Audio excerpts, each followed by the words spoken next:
I know how it's influenced. I grew up on a family farm. My grandfather and my father bottled their own milk, they had their own milk truck that said Pfeifer Dairy on it, their own milk bottles. I've got one sitting around here. Very independent cusses. And that formed me in so many ways. And I think that's one of the things I'm known for. In fact, you know, a lot of people call me, what is it, Rhinos, Republican in name only, because I'm, you know, a lot of conservative Republicans think I'm too liberal or too independent or too much of this or that. So my growing up on a farm and then participating in 4-H and FFA, 4-H got me to 4-H Club Congress. You come down here and do a mock legislature and pass a bill. And so I sat in the seats as a kid in high school, and I looked around and thought, geez, you know, I think I'd like to do this someday. And I had that experience when I was 15 or 16, and I was a state FFA officer and went around and gave speeches at FFA banquets all over the state when I was a kid.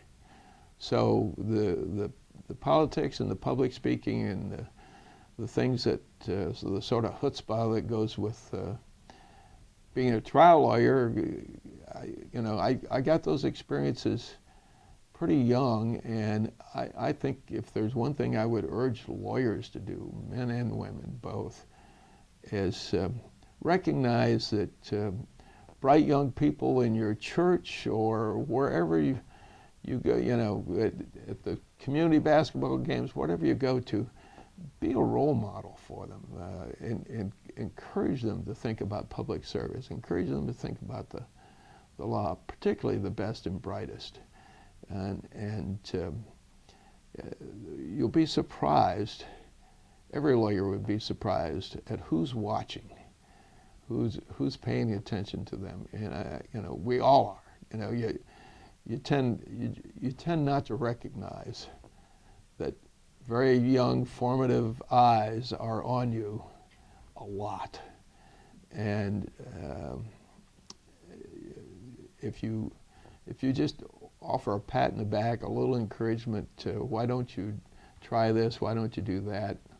For me, I had an uncle who was also a farmer. Our family was very close-knit, everybody. My aunts and uncles, my aunts were all school teachers and my uncles were all farmers. And we hung out together, and I had one particular uncle who just, he saw something in me, and he was always, why don't you do this, why don't you do that? And after I'm a lawyer and moved back to my hometown, well, why don't you come to Rotary with me and join the Rotary Club?